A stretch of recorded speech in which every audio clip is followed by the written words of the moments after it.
Okay, let's talk a little bit about Eric Satie.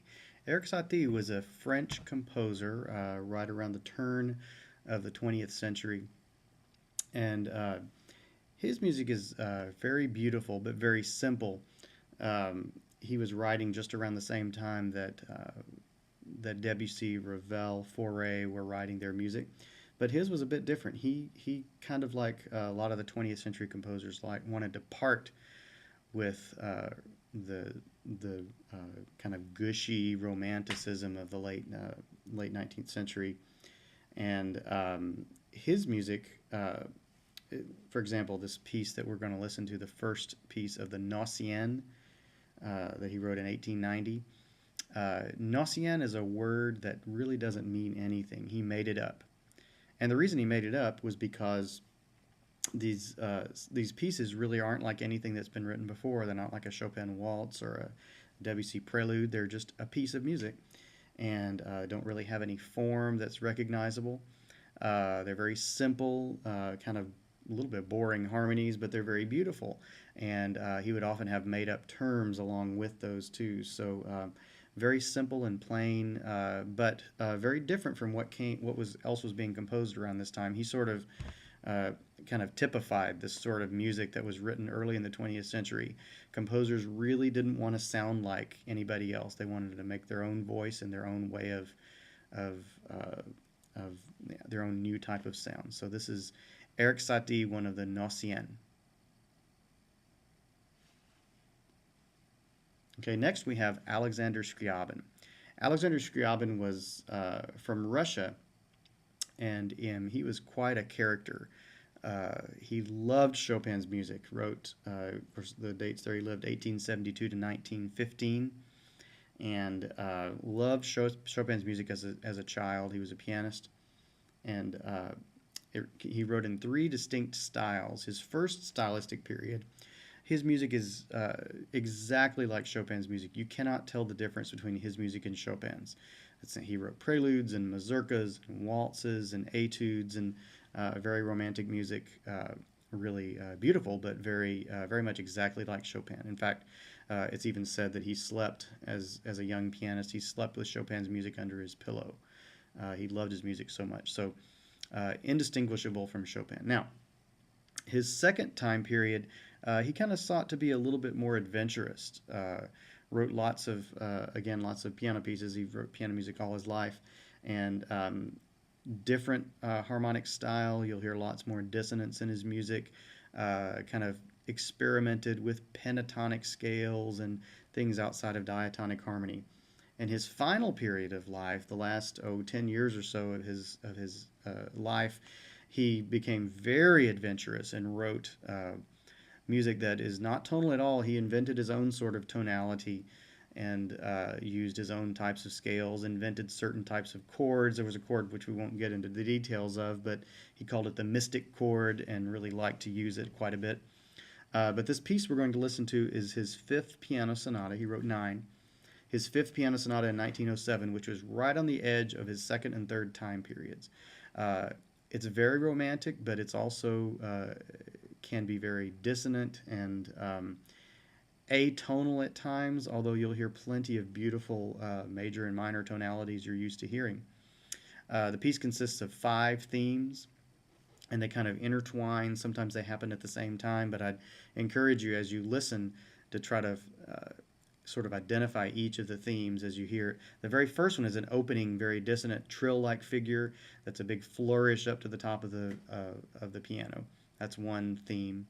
Another is a very slow, kind of languishing theme where it almost seems like there's no rhythm. It's very beautiful, but it just kind of floats along. Then the third theme is kind of like a dance.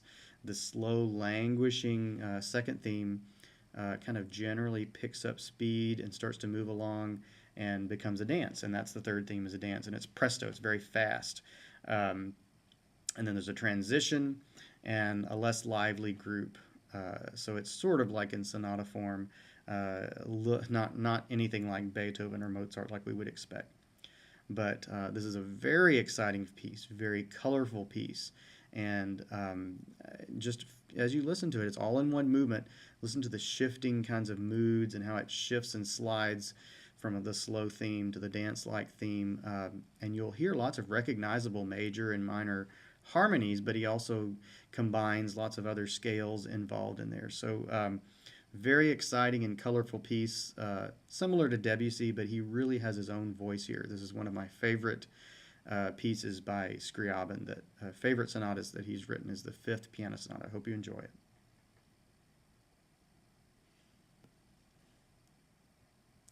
And next we have Arnold Schoenberg.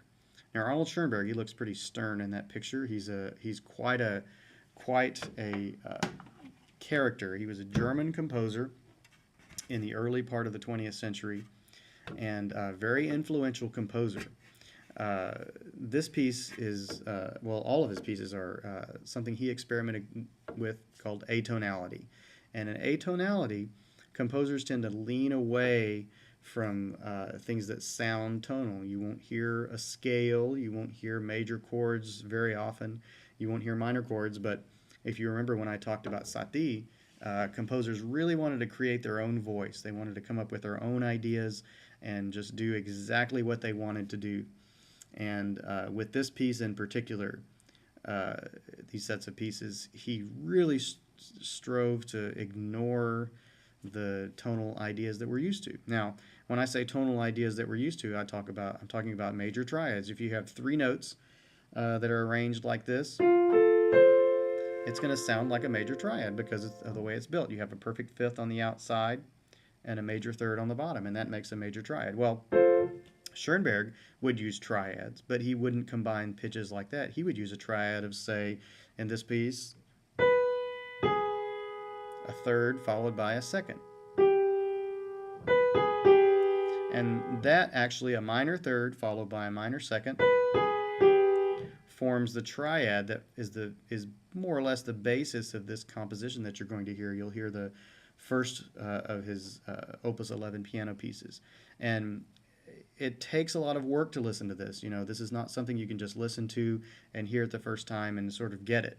You need some time to think about it. You need to understand how it's put together. It takes a lot of effort to get this, but I think it's worthwhile. Just to kind of give you a little bit of background, as you listen to this piece, you'll see it on the music. These are the first three notes. And I'll play the beginning of the melody.